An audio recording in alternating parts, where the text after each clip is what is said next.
নমস্কার, আমি মিলন স্যার। পাল একাডেমি সেন্টারে তোমাদের সকলকে জানাই স্বাগত।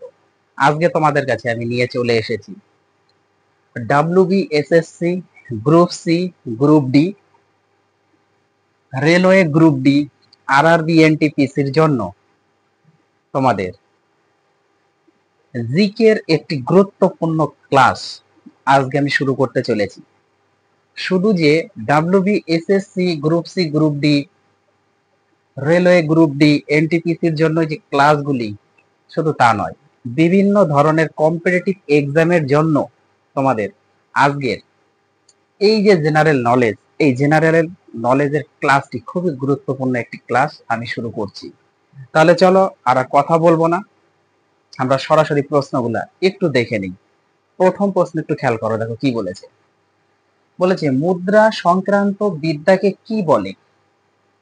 এই প্রশ্নটি অলরেডি রেলের গ্রুপ ডিতে এসেছে। ওকে, কি বলেছে? মুদ্রা সংক্রান্ত বিদ্যাকে কি বলে? মুদ্রা সংক্রান্ত বিদ্যাকে বলা হয় নিউমিসমেটিক্স। নিউমিসমেটিক্স সঠিক অ্যান্সার হচ্ছে নিউমিসমেটিক্স। ওকে, তাহলে মুদ্রা সংক্রান্ত বিদ্যাকে বলা হয়ে থাকে নিউমিসমেটিক্স। এই কোশ্চেনটি কিন্তু রেলে এসেছে। শুধু এই কোশ্চেনটি না, এর 90% কোশ্চেন এখানে রেলে এসেছে। তো আমি এখানে সালগুলি অ্যাকচুয়ালি মেনশন করিনি। ওকে, তারপরের প্রশ্ন দেখো, পান্না দিয়ে তৈরি মূর্তি কোথায় অবস্থিত?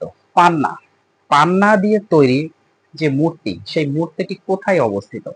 এই প্রশ্নের সঠিক অ্যান্সার তোমাদের হয়ে যাবে ব্যাংককে।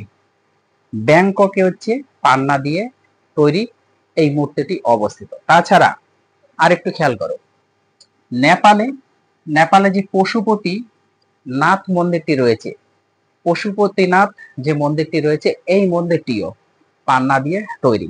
একটু মনে রাখবে, কোশ্চেন কিন্তু আসতে পারে যে পশুপতিনাথ মন্দির কোথায় অবস্থিত? নেপাল। ওকে, নেপালে পশুপতিনাথ মন্দির অবস্থিত, এই মন্দিরটিও পান্না দিয়ে তৈরি। তারপরের প্রশ্ন দেখো কি বলেছে। পৃথিবীর কোন শহরে সর্বাধিক বহু ভাষাভাষী মানুষ বাস করে? পৃথিবীর কোন শহরে সর্বাধিক, সবচেয়ে বেশি বহু ভাষাভাষী মানুষ বাস করে? এই প্রশ্নের সঠিক অ্যান্সার তোমাদের হয়ে যাবে হংকং। হংকংয়ে সবচেয়ে বেশি বহু ভাষাভাষী মানুষ বাস করে থাকে। ওকে, তারপরের প্রশ্ন দেখো কি বলছে। ভারতের দীর্ঘতম জাতীয় সড়ক কোনটি? ভারতের দীর্ঘতম জাতীয় সড়ক কোনটি? এই প্রশ্নের সঠিক অ্যান্সার তোমাদের NH-44 national highway. NH national highway 44, 44, national highway 44। ওকে, দীর্ঘতম জাতীয় সড়ক। তবে এখান থেকে আরেকটু তোমরা জেনে নাও, এটি জম্মু কাশ্মীরের, জম্মু কাশ্মীর, ওকে, জম্মু কাশ্মীরের শ্রীনগর থেকে কন্যাকুমারী পর্যন্ত রয়েছে। জম্মু কাশ্মীরের শ্রীনগর থেকে কন্যাকুমারী পর্যন্ত বিস্তৃত ভারতের এই দীর্ঘতম সড়কটি। কত? 44। ওকে, NH-44। তারপরের প্রশ্ন দেখো কি বলেছে। ভারতের কোন রাজ্যে প্রথম রাষ্ট্রপতি শাসন জারিত হয়? ভারতের কোন রাজ্যে প্রথম রাষ্ট্রপতি শাসন জারি হয়? এই প্রশ্নের সঠিক অ্যান্সার তোমাদের উত্তরপ্রদেশ। উত্তরপ্রদেশ, উত্তরপ্রদেশে প্রথম রাষ্ট্রপতি শাসন জারি হয়। কত সালে? 1954, 1954, 1954 সালে। ওকে, 1954 সালে। এই সালটা একটু মনে রাখতে হবে। ক্লিয়ার? তারপরের প্রশ্ন দেখো কি বলেছে। ভারতের জাতীয় পতাকার, ভারতের জাতীয় পতাকার চক্রে কতগুলি কাটা দাগ আছে? ভারতের জাতীয় পতাকার চক্রে কতগুলি কাটা দাগ আছে? এই প্রশ্নের তোমাদের সঠিক অ্যান্সার হয়ে যাবে 24টি। 24টি কাটা দাগ রয়েছে ভারতের জাতীয় পতাকার চক্রের মধ্যে, কাটা কাটা দাগ রয়েছে 24টি। যে চক্রটাকে বলা হয়েছে অশোক চক্র। ওকে, অশোক চক্র বলা হয়ে থাকে। এবং এই অশোক চক্রের যে নকশা, এই নকশাটা তৈরি করেছিল, নকশাটা তৈরি করেছিল পিঙ্গালি পিঙ্গলি ভ্যাঙ্কাইয়া। পিঙ্গলি ভ্যাঙ্কাইয়া, নামটা মনে রাখতে হবে, পিঙ্গলি ভ্যাঙ্কাইয়া। ওকে, তাহলে অশোক চক্রের যে নকশা, সেই নকশাটা তৈরি করেছিল পিঙ্গলি ভ্যাঙ্কাইয়া। ক্লিয়ার? তারপরের প্রশ্ন, এশীয় উন্নয়ন ব্যাংকের সদর দপ্তর কোথায়? এশীয় উন্নয়ন ব্যাংকের সদর দপ্তর কোথায়? এই প্রশ্নের সঠিক অ্যান্সার হংকং। হংকং এ রয়েছে। ওকে, হংকং এ রয়েছে। তাহলে কি হলো প্রশ্নটি? এশীয় উন্নয়ন ব্যাংকের সদর দপ্তর রয়েছে হংকং এ। কত সালে এই এশীয় উন্নয়ন ব্যাংক প্রতিষ্ঠিত হয়েছিল? এই প্রশ্নের সঠিক অ্যান্সার 1966 সালের 19শে ডিসেম্বর। 1966 সালের 19শে ডিসেম্বর। ওকে, 1966 এত সালের 19শে ডিসেম্বরে প্রতিষ্ঠিত হয়। তারপরের প্রশ্ন দেখো, আমাদের জাতীয় ক্যালেন্ডারের প্রথম মাস কি? আমাদের জাতীয় ক্যালেন্ডারের প্রথম মাস কি? এই প্রশ্নের সঠিক অ্যান্সার তোমাদের হয়ে যাবে চৈত্র মাস। চৈত্র মাস হচ্ছে আমাদের জাতীয় ক্যালেন্ডারের প্রথম মাস। জাতীয় ক্যালেন্ডারের প্রথম মাস চৈত্র মাসকে আমরা ধরে থাকি। তারপরের প্রশ্ন দেখো কি বলেছে, বৃক্ষের বয়স নির্ণয় করা যায় কিভাবে? বৃক্ষের বয়স নির্ণয় করা যায় কিভাবে? এই প্রশ্নের সঠিক অ্যান্সার তোমাদের হয়ে যাবে বলয় গণনা করে।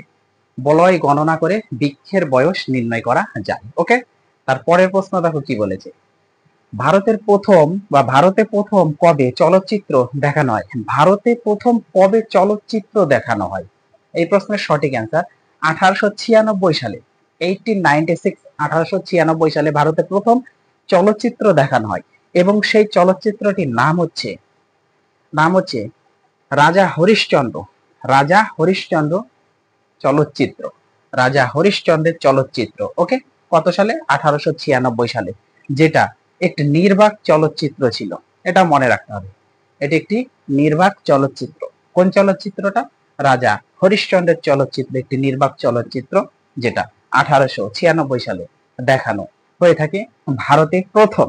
ক্লিয়ার? আশা করি প্রত্যেকটি প্রশ্ন তোমরা সকলেই বুঝতে পেরেছো। তারপরে প্রশ্ন দেখো, পরে প্রশ্ন খেয়াল করো। দেখো, পরে প্রশ্নে বলা হয়েছে যে প্রথম কোন ভারতীয় মহিলা মাউন্ট এভারেস্ট জয় করেন? প্রথম কোন ভারতীয় মহিলা মাউন্ট এভারেস্ট জয় করেন? এই প্রশ্নের তোমাদের সঠিক অ্যান্সার হয়ে যাবে বাচেন্দ্রী পাল। বাচেন্দ্রী পাল প্রথম মহিলা ভারতের, যিনি মাউন্ট এভারেস্ট জয় করেছিলেন। ওকে, তারপরের প্রশ্ন দেখো কি, পৃথিবীর ক্ষুদ্রতম রাষ্ট্র কোনটি? পৃথিবীর ক্ষুদ্রতম রাষ্ট্র কোনটি? এই প্রশ্নের তোমাদের সঠিক অ্যান্সার ভ্যাটিকান সিটি। ওকে, ভ্যাটিকান সিটি হচ্ছে পৃথিবীর ক্ষুদ্রতম রাষ্ট্র। খুবই ইম্পর্টেন্ট এই কোশ্চেনটি, কিন্তু রেলের গ্রুপ ডিতে এসেছে। ওকে, তাহলে পৃথিবীর ক্ষুদ্রতম রাষ্ট্র কোনটি? Vatican city. তারপরের প্রশ্ন দেখো, কত সালে ইউরো কাপ ফুটবল প্রতিযোগিতা শুরু হয়? কত সালে ইউরো কাপ ফুটবল প্রতিযোগিতা শুরু হয়? এই প্রশ্নের সঠিক অ্যান্সার তোমাদের 1960 সালে। 1960, 1960, 1960 সালে এই ইউরো কাপ ফুটবল প্রতিযোগিতা শুরু হয়। ক্লিয়ার? তারপরের প্রশ্ন, নাইরোবি নাইরোবি কোন রাষ্ট্রের রাজধানী? নাইরোবি কোন রাষ্ট্রের রাজধানী? এই প্রশ্নের সঠিক অ্যান্সার কেনিয়া। কেনিয়া। ওকে, তাহলে নাইরোবি কোন রাষ্ট্রের রাজধানী? কেনিয়ার রাজধানী। কোশ্চেন কিন্তু তোমাদের ঘুরাতে পারে যে কেনিয়ার রাজধানী কি? নাইরোবি, অথবা নাইরোবি কোন রাষ্ট্রের রাজধানী। ওকে, এইভাবে কিন্তু কোশ্চেন ঘুরাতেই পারে। তোমাদের দুটোই মনে রাখতে হবে যে নাইরোবি কোন রাষ্ট্রের রাজধানী, কেনিয়া, অথবা কেনিয়ার রাজধানী হচ্ছে নাইরোবি। তারপরের প্রশ্ন, প্রসিদ্ধ পর্যটন কেন্দ্র। প্রসিদ্ধ পর্যটন কেন্দ্র গুলমার্গ। প্রসিদ্ধ পর্যটন কেন্দ্র গুলমার্গ ভারতের কোথায় অবস্থিত? ভারতের কোথায় অবস্থিত? এই প্রশ্নের সঠিক অ্যান্সার কাশ্মীর। কাশ্মীরে রয়েছে তোমাদের এই গুলমার্গ। ওকে, তাহলে কাশ্মীরে রয়েছে হচ্ছে গুলমার্গ, যেটি একটি প্রসিদ্ধ পর্যটন কেন্দ্র। ওকে, তারপরের প্রশ্ন, প্রথম কোন প্রতিবন্ধী মহিলা মাউন্ট এভারেস্ট জয় করেন? এই কোশ্চেনটিও ইম্পর্টেন্ট, ভিভিআই করে রাখো।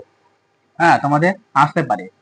প্রথম কোন প্রতিবন্ধী মহিলা মাউন্ট এভারেস্ট জয় করেন? এই প্রশ্নের সঠিক অ্যান্সার তোমাদের অর্নিশা সিনহা। অর্নিশা সিনহা। ওকে, অর্নিশা সিনহা হলো প্রথম প্রতিবন্ধী মহিলা যিনি মাউন্ট এভারেস্ট জয় করেছিলেন। ওকে, অর্নিশা সিনহা। তারপরের প্রশ্ন, মরক্কো এর রাজধানী হলো মরক্কো। মরক্কো এর রাজধানী কি? মরক্কোর রাজধানী হচ্ছে রাবাত।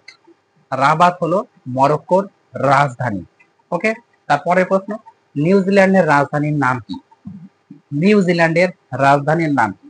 নিউজিল্যান্ডের রাজধানীর নাম হচ্ছে ওয়েলিংটন। ওয়েলিংটন হলো নিউজিল্যান্ডের রাজধানীর নাম। তারপরে প্রশ্ন, কোন বাঙালি প্রথম ভারতের স্থল বাহিনীর প্রধান হয়েছিল? কোন বাঙালি প্রথম ভারতের স্থল বাহিনীর প্রধান হয়েছিল? এই প্রশ্নের সঠিক অ্যান্সার জেনারেল শঙ্কর রায় চৌধুরী। জেনারেল শঙ্কর রায় চৌধুরী ভারতের প্রথম বাঙালি যিনি স্থল বাহিনীর প্রধান হয়েছিলেন। ওকে, তারপরে প্রশ্ন দেখো কি বলেছে, বিখ্যাত বিখ্যাত মাদাম তুসো বিখ্যাত মাদাম তুসো মিউজিয়াম কোথায় অবস্থিত? বিখ্যাত মাদাম তুসো মিউজিয়াম কোথায় অবস্থিত?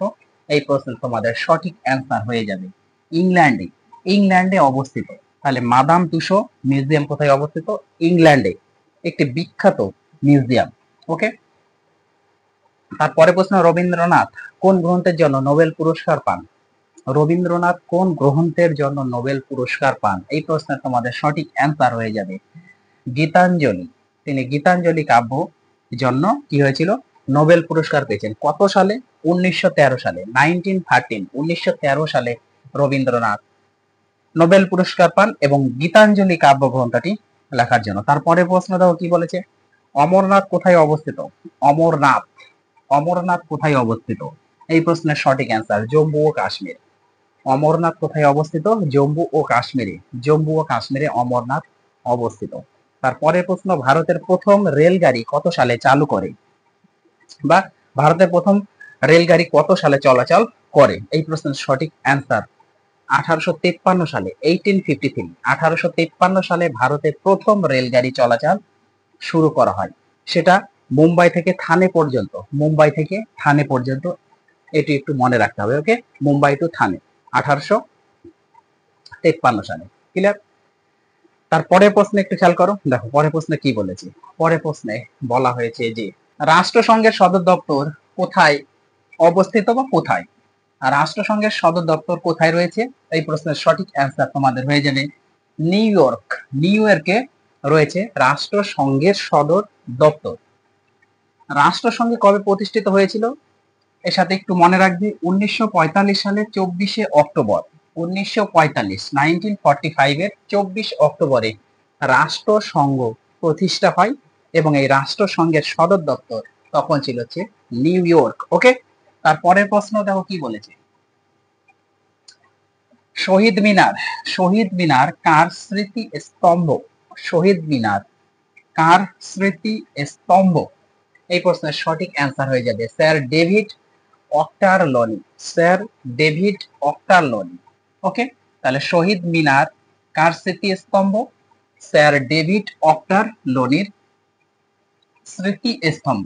ওকে, এই শহীদ মিনার কত সালে প্রতিষ্ঠিত হয়েছিল? শহীদ মিনার সঠিক অ্যান্সার 1848 সালে। এটা একটু মনে রাখবে যে শহীদ মিনার প্রতিষ্ঠিত হয়েছিল 1848 সালে এবং কার স্মৃতি স্তম্ভ?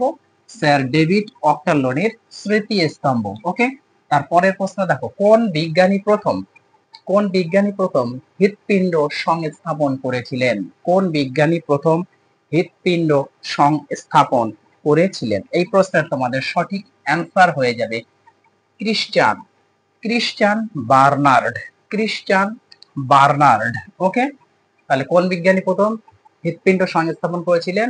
Christian Barnard. ক্লিয়ার? তারপরে প্রশ্ন, বুনিয়াদী শিক্ষার প্রবর্তককে? বুনিয়াদী শিক্ষার প্রবর্তককে? এই প্রশ্নের সঠিক অ্যান্সার তোমাদের মহাত্মা গান্ধী। মহাত্মা গান্ধী হলো বুনিয়াদী শিক্ষার প্রবর্তক। ওকে, তারপরে প্রশ্ন, কম্পিউটারের আবিষ্কর্তা? আমরা সকলেই জানি যে কম্পিউটারের আবিষ্কর্তা হলেন চার্লস ব্যাবেজ, তাই না? চার্লস ব্যাবেজ হচ্ছে কম্পিউটার আবিষ্কার করেন। এখন এই চার্লস ব্যাবেজ ছিলেন কোন দেশের অধিবাসী? কোন দেশের অধিবাসী তিনি ছিলেন? এই প্রশ্নের সঠিক অ্যান্সার হচ্ছে গ্রেট ব্রিটেন। চার্লস ব্যাবেজ ছিল হচ্ছে গ্রেট ব্রিটেনের একজন অধিবাসী। ক্লিয়ার? তারপরের প্রশ্ন, আমেরিকা যুক্তরাষ্ট্রের প্রথম রাষ্ট্রপতিকে? আমেরিকা যুক্তরাষ্ট্রের প্রথম রাষ্ট্রপতিকে? এই প্রশ্নের সঠিক answer George Washington, George Washington হলো আমেরিকা যুক্তরাষ্ট্রের প্রথম রাষ্ট্রপতি। ওকে, তারপরের প্রশ্ন দেখো, মাদার টেরেজাকে কোন সালে ভারতরত্ন সম্মানে ভূষিত করা হয়েছে? মাদার টেরেজাকে কোন সালে ভারতরত্ন সম্মানে ভূষিত করা হয়েছে? এই প্রশ্নের সঠিক অ্যান্সার 1980 সালে। 1980 সালে মাদার টেরেজাকে ভারতরত্ন সম্মানে ভূষিত করা হয়েছিল। তারপরের প্রশ্ন, প্রথম কোন ব্যক্তি চাঁদে পদার্পণ করেন? প্রথম কোন ব্যক্তি চাঁদে পদার্পণ করেন? এই প্রশ্নের সঠিক অ্যান্সার তোমাদের নীল আর্মস্ট্রং। নীল আর্মস্ট্রং প্রথম চাঁদে পা রাখেন বা চাঁদে পদার্পণ করেন। তারপরের প্রশ্ন, বিশ্ব চলচ্চিত্রের সর্বশ্রেষ্ঠ পুরস্কার কি নামে অভিহিত হয়? বিশ্ব চলচ্চিত্রের সর্বশ্রেষ্ঠ পুরস্কার কি নামে অভিহিত হয়? এই প্রশ্নের সঠিক অ্যান্সার হয়ে যাবে তোমাদের অস্কার। অস্কার নামে অভিহিত করা হয়। তাহলে বিশ্ব চলচ্চিত্রের সর্বশ্রেষ্ঠ পুরস্কার, খুবই ইম্পর্টেন্ট কোশ্চেনটি, কি নামে অভিহিত করা হয়? অস্কার নামে অভিহিত করা হয়ে থাকে। এবার এই কোশ্চেনটি ঘুরিয়ে দিতে পারে, অস্কার অস্কার পুরস্কার কিসের জন্য দেওয়া হয়? অস্কার পুরস্কার কিসের জন্য দেওয়া হয়? চলচ্চিত্রের জন্য এটা দেওয়া হয়ে থাকে। ওকে, চলচ্চিত্রের জন্য এই অস্কার পুরস্কার দেওয়া হয়ে থাকে। তারপরের প্রশ্ন, কলকাতায় প্রথম টাকশাল কবে তৈরি হয়? কলকাতায় প্রথম টাকশাল কবে তৈরি হয়? এই প্রশ্নের সঠিক অ্যান্সার 1772 সালে, 1772। 1772 সালে কলকাতায় প্রথম টাকশাল তৈরি হয়। তারপরের প্রশ্ন, প্রথম কোন মহিলা পৃথিবীর সপ্ত সমুদ্র সাঁতারে পার হয়েছেন? প্রথম কোন মহিলা পৃথিবীর সপ্ত সমুদ্র সাঁতারে পার হয়েছেন? এই প্রশ্নের সঠিক অ্যান্সার তোমাদের বুলা চৌধুরী। বুলা চৌধুরী হচ্ছে কারেক্ট অ্যান্সার। তাহলে প্রথম কোন মহিলা পৃথিবীর সপ্ত সমুদ্র সাঁতারে পার হয়েছেন? বুলা চৌধুরী। তারপরে প্রশ্ন, বাংলার অক্সফোর্ড নামে কোন শহর পরিচিত? বাংলার অক্সফোর্ড, দেখো বাংলার অক্সফোর্ড নামে কোন শহর পরিচিত? এই প্রশ্নের সঠিক অ্যান্সার নবদ্বীপ। নবদ্বীপ জেলা, বাংলার নবদ্বীপ জেলা কি নামে পরিচিত? এই অক্সফোর্ড নামে পরিচিত। খুবই ইম্পর্টেন্ট, মনে রাখতে হবে যে বাংলার অক্সফোর্ড নামে কোন জেলা বা কোন শহর পরিচিত? সঠিক অ্যান্সার হচ্ছে নবদ্বীপ জেলা। তারপরে প্রশ্ন, শান্তিনিকেতন কোথায় অবস্থিত? শান্তিনিকেতন কোথায় অবস্থিত? এই প্রশ্নের সঠিক অ্যান্সার বোলপুরে। বোলপুরে হচ্ছে শান্তি নিকেতন রয়েছে। ওকে, তাহলে শান্তিনিকেতন কোথায় অবস্থিত? বোলপুরে। ক্লিয়ার? তাহলে এই ছিল তোমাদের আজকে তোমাদের এই জিকের বা জেনারেল নলেজের পার্ট 1 এর ক্লাস তোমরা বলতে পারো। ক্লিয়ার? এটা পার্ট 1 এর ক্লাস হিসাবে রাখো। তো তোমরা এই পার্ট 1 এর ক্লাসটা একটু গুরুত্ব দিয়ে কন্টিনিউ রিভাইজ করতে থাকো, প্র্যাকটিস করতে থাকো। আমি এরকম আরো তোমাদের ইম্পর্টেন্ট কোশ্চেন নিয়ে পার্ট 2, পার্ট 3, পার্ট 4, পার্ট 5 এইভাবে কন্টিনিউ এখন ক্লাস দিতে থাকবো। তোমরা একটু গুরুত্ব দিয়ে ক্লাসগুলা দেখতে থাকো। আমি আবার আসবো পরবর্তী পার্ট নিয়ে। তাহলে আজকের মতো এখানেই শেষ করছি।